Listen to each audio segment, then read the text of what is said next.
Hello, everyone. Welcome to In the Cordon, the place where every cricketer wants to be. I'm your host, Callum, and thank you so much for tuning in. It's been a while since our most recent episode, and I do need to apologise to people who may have been looking for content, particularly through the IPL and towards the back end of the Champions Trophy. Just been a very busy time for myself with a new job.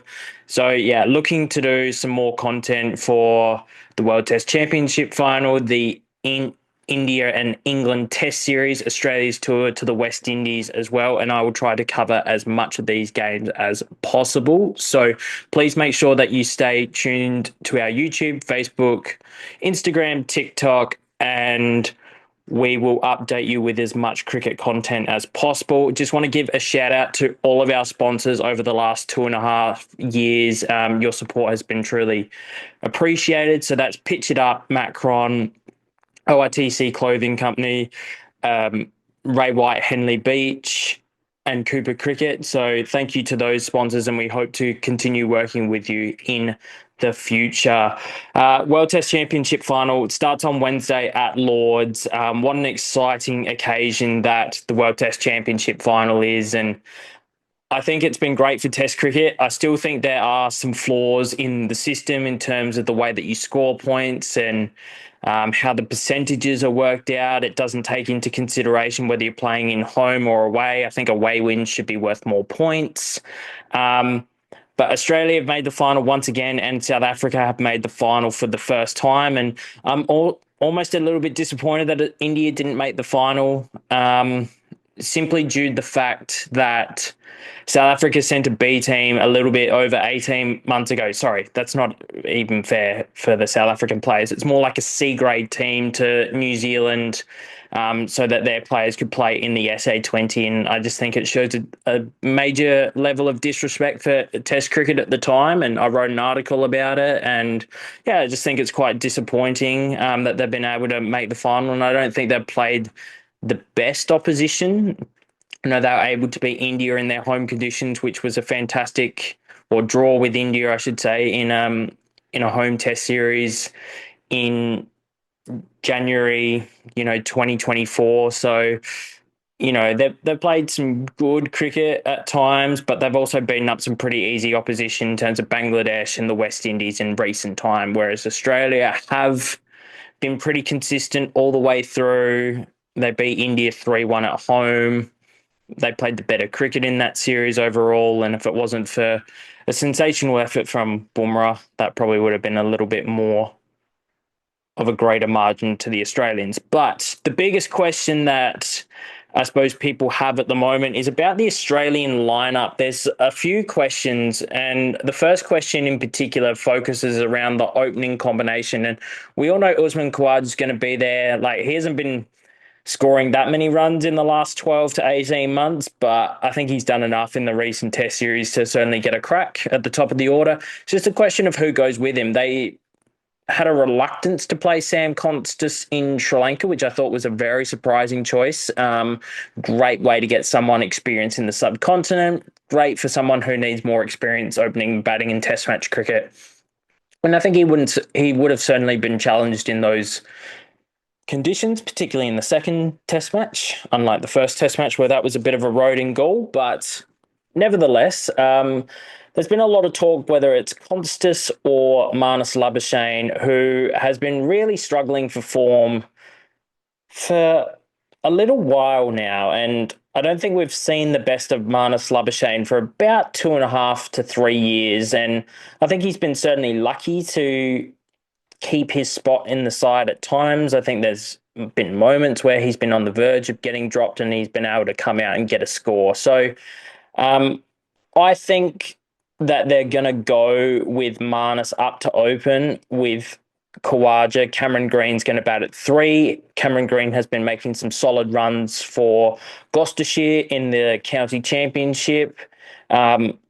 Then Stephen Smith speaks for himself at number 4. Travis Head so dominant in that number 5 position. And Bo Webster, who I think has done extremely well since coming into the Australian team, played really well in Sydney, and then following that, played a very supportive role with the bat in Sri Lanka, didn't get the highest of scores, wasn't given the greatest opportunity to have a bat in that tour. And, just with Cameron Green being not able to bowl, I think playing Webster is a must. And I think Webster can play Test cricket, and I'm pretty keen to see Cameron Green at first drop. I don't. I would prefer it if Marnus wasn't opening, but I think they've sort of shown their cards a little bit with the reluctance to play Sam Konstas in Sri Lanka. And I suppose the other selection question for the Australians is whether it's Josh Hazlewood or Scott Boland. And for me, it's a very easy decision. Hazlewood, no doubt, is in the best three bowlers in the country if he is 100% fully fit and available. So I certainly think that Australia will pick Hazlewood if he is 100% fit. It's very different bowling 4 overs in the IPL coming and then potentially bowling 20 to 25 overs in each innings of a test match. And um, Hazlewood's recent injury history does have me slightly concerned, but he does have a fantastic record in England, particularly the 23 and the 2019 Ashes. He was spectacular. You know, Tried to swing the ball a little bit too much in 2015, but that's over 10 years ago now, and he's certainly a far better bowler than he was 10 years ago. And on the slope at Lords, I think, his ability to move the ball across the left-handers and away from the right-handers is just going to be very valuable for Australia in these conditions. I expect Stark to play with the slope.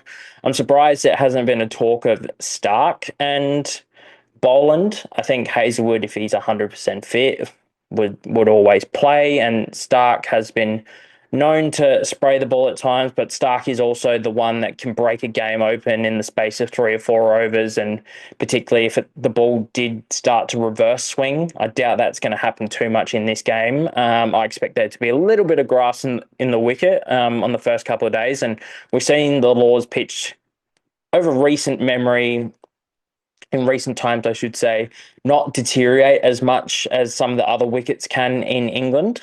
That's something to keep in mind. And obviously, the captain, Pat Cummins, picks himself. He's been very solid for a long time. And once again, he has a fantastic record in England. Let's look at the South African side now. It will be interesting to see what they go with their lineup. Kagiso Rabada has served a 1 month suspension for using cocaine, and he's missed a month of the IPL, and I don't think that's a really fair reflection. I think he should be missing the World Test Championship final because we are expecting these cricketers to be role models in the community, and particularly someone like Kagiso Rabada, who has over 300 Test wickets and one of the best cricketers that South Africa has ever produced, and he's certainly got a number of years ahead of him in Test cricket for South Africa. I'd certainly be shocked if he didn't go past Dale Steyn as leading wicket taker, but they've got some good quicks, South Africa. I don't believe Umric Nortje is going to be available for this game, as much as I think he is such a talent. But Corbin Bosch played recently. He's been playing some IPO. He's played some Test match cricket.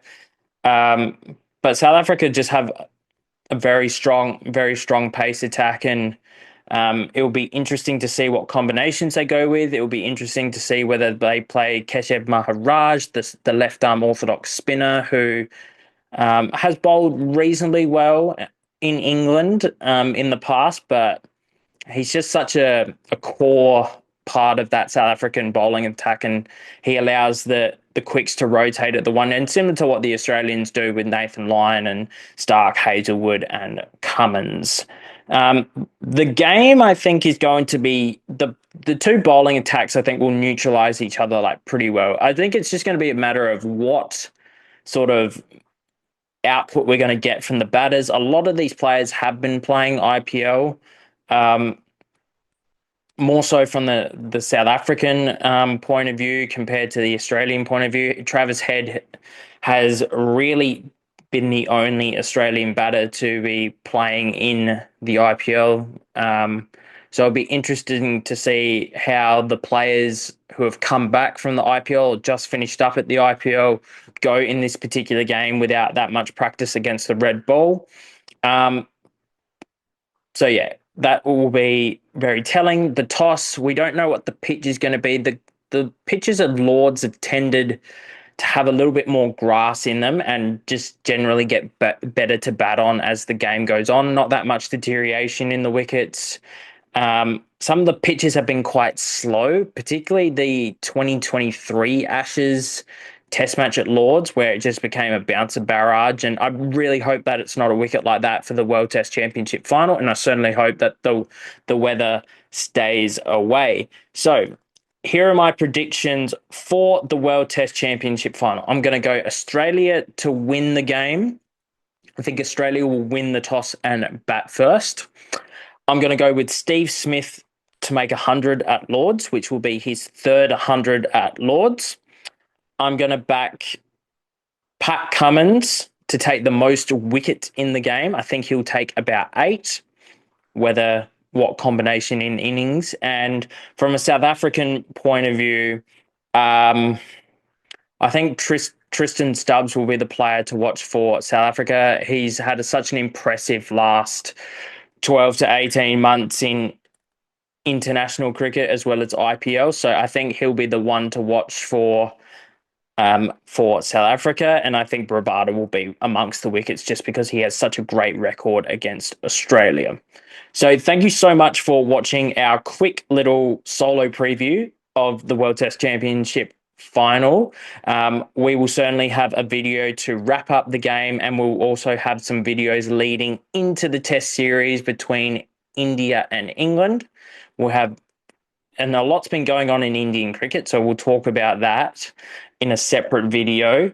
And obviously, we will make sure to have some video content regarding Australia's tour of the West Indies. So thank you so much for tuning in. We'll see you on the next episode. Cheers.